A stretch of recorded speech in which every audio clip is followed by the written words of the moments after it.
I'm at the Buck booth at SHOT Show 2016, and I'm here with Joe. Thanks a lot, Shane. Pleasure to be able to show some new product to you. It's been a great development year for Buck Knives this season, and we have a lot of really interesting product to show here at SHOT Show. I'd like to direct your attention to a couple of items that we're really proud of, and we think are going to be interesting for all those guys out in that primitive hunting and fishing realm. The first is the 071 Hunt Spear. I'm going to demonstrate how this works. First thing I'm going to do is I'm going to take off these plastic pieces to reveal the spear in its entirety. And you can see here that we have the dangerous end, the end that's going to pierce your animal. But also we have this end a chisel point. And this is really important for mounting the spear in the stick. Obviously the stick doesn't come with the spear. You got to find your own stick out in the woods, which we hope you're more than capable of doing. I have one here that's mounted up that I'd like to show you what it looks like when it's finished. Now generally, what our guys have done is they've taken this sapling, stripped the bark, made a little notch in the top, and then wrapped this paracord very tightly around the stick prior to the spear being inserted. Then, with this chisel point, just stick that on the top and pound down just like you would if you're seating a axe head. And the action of this wedge forcing itself down into the wood tightens up those paracord knots even tighter to hold this very, very securely. You can see here, I'm trying to pull that out, and it's in there pretty tightly. This stick's only about 4 feet long, which is what was the max we could bring to SHOT Show. But we practice with sticks 6, 8, and 8 feet longer, just to see what the action would be like, get a feel for what the shapes do. And so we feel really confident that these are going to supply you with a lot of sport and a lot of activity out in the woods for those guys that want to be doing the primitive hunting. Next on the list is the 072 Gig Spear. Very similar to the one I just showed you. Same sort of configuration. Plastic pieces with all the lanyard that you're going to need, all the paracord. The main difference here is that instead of one point, we have two. Everyone who's been out frog gigging, you know how that works. When I was a kid, I had a frog spear made of wire, little pointed wire. First time you miss, wires break, you're going home. This is a solid piece of steel, it's not going to break. I have one here mounted up to show you. Same configuration, stick with the paracord, get the spear in, pound it down in to make it secure, tighten up those cords, and then you're ready to roll. Very nice. That's the 072 Gig Spear. Next on the list is the 074 Fishing Spear. This one's a little more involved. You can see there's more pieces to it, but overall the same general concept. I'm going to remove all the plastic and assemble this for you. So the two pieces are they're interlocking. So all I do is just take this and stick it down that little slot, pull it over, and now I have the 4-point spear. Wicked. This one, the most important part of seating this is that when you drive this into the wood, you want the wood to get up to this little wedge right here. And that will force this piece to lock in and not move against the main piece. And that's the question I was actually about to ask, is whether they should wedge it down in there first.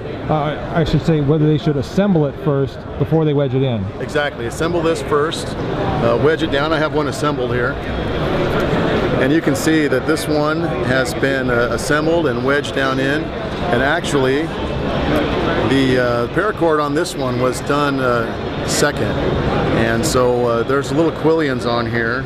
The stick's a little thick, but as you can see on this one, these little quillions allow you to grab some paracord around the edges and really secure it on the stick. This one though is done very well. I cannot pull this out if I try. And again, same style of mounting. Find your own stick, get it seated, and you're ready to go. Very cool. What do these run in price range? This one is $80 MSRP, and the other two are $55 MSRP. Very nice. The added price, obviously, for more machining for the two pieces that you're putting together. Correct. It makes sense. Right. One neat feature here is that the plastic that comes with the spear in its flattened form can be assembled into a cross and then dropped over the spear as cool. a protective covering. That is so cool. And then you could probably cinch that down someplace. Right. If you like this one here, there's a little bit of extra cord. I'm just going to pull that over, and there it is. It's not falling off. Oh my gosh! Safe for hiking with, and you know, ready to go when you get there. Exactly. The worst thing would be to hurt yourself before you get to the fun part, right? So that's the 074 fishing spear. Very cool. For the traditional hunters, we have a brand new product. Actually, it was a repackage of an old product. Years ago, Buck Knives came out with a knife called the Selector, which was an interchangeable blade knife. It was really years before its time. It existed in the pre-internet era, which made it a little more cumbersome in terms of getting all the blades to retailers, getting customers to know where they are. Now we're in a different position to be able to be successful at this. So we're reissuing the Selector as the Selector 2.0. Let me demonstrate how this works. It looks like your standard lock back, except this blade now can be interchanged. So I'm just going to push down on that lock, get to about 90 degrees, out it pops. Now the beauty of this is that the excess blades come with these little covers on them. So in a situation where my hands are cold, maybe in the middle of an animal, I need to change out a blade, hands are wet, I'm not going to be touching any steel. I'm going to be holding on to this plastic, pop it right in, pull that back, I'm ready to go. In this case I have the gut hook, which I would have done first, not second, but I'm just going to pop this back in, go to 90 degrees, pull that out, put the next one in, back to business. Very cool. So you've got several blades all in one. Comes with 3 blades, yes. Okay. And as I was testing this out earlier, playing with it on the tables over here, I found that to be extremely easy to use. It's very easy. You know, the original design was very similar to this, just built on the 110 instead of the open season. And we've taken great pains to perfect that design, make it very easy for the user to find that flat spot at 90 degrees and remove that blade. Right. This is really our answer to the razor blade knife that's so popular right now. And sure. An interesting story regarding this is when we were developing this, Chuck Buck, who was our CEO and chairman, who passed away last year, we talked about the razor blade knife, and he said to me, you know, I'm just not feeling good about people throwing away a Buck blade. It doesn't make sense. So we decided to go with the Selector instead of the razor blade to start, because we wanted people to have a real blade every time they're changing it out, every time they're in their animal. They can feel secure that this blade is going to stand the test of time. It's going to get dull, of course, over time, but it's not going to break. It's not going to be in there somewhere that you don't know where it is. You know, I'll add a little note to that in regards to the razor blade knives, and there's a couple different varieties out there. You know, I have a neighbor who talked about using one on a hunting trip, and he said, "Oh, it's great. I just take the blade out, and I can throw it into the woods and get the new one." There's something a little unsettling about, I don't know, maybe it's the guy in me that just doesn't like litter so much, but the thought of throwing a somewhat sharp object out in the woods, and you never know who's going to come across it or when or how. Exactly. A little unsettling, so I like this idea. Right. We actually talked about that too. You know, the idea of throwing things way out in the woods really goes against what hunters are really supposed to be about, which is conservation, ecology, making sure the environment is there to be used by all. And we came to the same conclusion. So we're very pleased to be able to offer the Selector 2.0 with a variety of different blades coming out over the next few years. As I said, this kit comes with the drop point serrated, and the Metolius cut hook ready to go for all your big and small game needs. Very cool. I like it a lot. Next, I'd like to call your attention to the 836 Spalding Selkirk. Last year we brought out its big brother, the fixed blade Selkirk, very similar to this package with the molded sheath and the accessories. This year we felt like having a folding blade was just a nice way to complement the whole family. As you can see here, there's a nice thumb ramp on the sheath, which allows me to pull the knife right out. It's a little tight, and that's because we have an adjustment feature on this sheath. This finger on the sheath connects through a rubber grommet and this fastener, which allows you to tighten down that finger which is holding the knife in the sheath. As you use this, it might wear a little bit, so the ability to tighten that up to make it secure or loosen it up to your own specifications we felt was a very important feature. Very nice. The knife itself pops right out, sticks back in.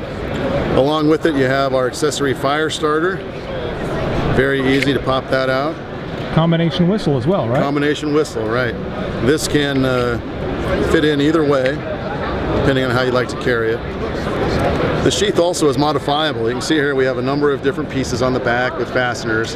Right now it's set up in a configuration to carry vertically, but by moving this around you can also carry it this way or this way. Whatever is particular to your needs, this is modifiable to that. Very nice. That is the 836 Folding Selkirk. MSRP on this is $85. You'll see it at retailers for about 69 bucks. Now I think it's micarta on the handle scales. Right. The handle scales are micarta. Is it 420 HC on the blade steel? 420 HC. Okay. One thing you'll notice is that we've taken great pains to provide a little choil right here which you can use to strike the fire striker. Yeah. A lot of guys, you know, the way I always was taught too is that you turn the blade upside down and you use the back edge. That exposes the blade to me. I don't want that. Okay. The other way too is a lot of guys will use their blade to strike that, but you're really ruining your edge. So by having that little choil, we leave it at a right angle so that when you're striking, you have a nice surface to grab into that fire striker. Sharp edge that will throw those sparks but also not dull your blade. Exactly. You leave a little black mark on the bolster on the blade, but honestly that's a badge of honor, right? Yeah. You don't want to come back with your equipment clean. Right. People think you might have stayed in a hotel. That's the 836 Selkirk. I like it. We also have a companion to it, the 835 Selkirk. It's a little smaller, but very similar. You can see how it compares in size. The main difference with this is that the 835 does not come with the accessories. Instead it has a pocket clip, easy to mount in your pocket, but basically the same kind of knife, thumb stud knife, same micarta scales, just a smaller version. Now it's a stainless steel bolster, is that right? Stainless steel bolster. Not aluminum or anything. Not aluminum. Yep. Stainless steel liners. Yep. Same heft and feel to it, just a little bit smaller. Just a little bit smaller. The pocket clip is also reversible, I learned. It looks like it slides into a little slot right here in the bottom. You can do a screw right here, pull it out, and pop it in right there. Exactly. And screw it back in. And so right-handed, left-handed, carry, exactly. Completely ambidextrous. I like it. It's that could be a nice sort of tough EDC as well, carried around every day. A lot of people in the EDC community are looking for a flat grind these days. You know, it's kind of an old school, but the flat grind is very versatile, still easy to sharpen. It gives you a little more heft to the blade though, a little more pryability, a little more longevity than the hollow grind. Very nice, very attractive, and just a very classic looking knife as well. Thank you very much. Well, cool. I'm really excited about the new stuff from Buck this year. They are definitely surprising us with some of the stuff, and also satisfying some of our needs for really classic looking and cool looking stuff as well. Joe, thanks so much for taking the time to show that stuff to us. Thank you, Shane. Buck Knives SHOT Show 2016.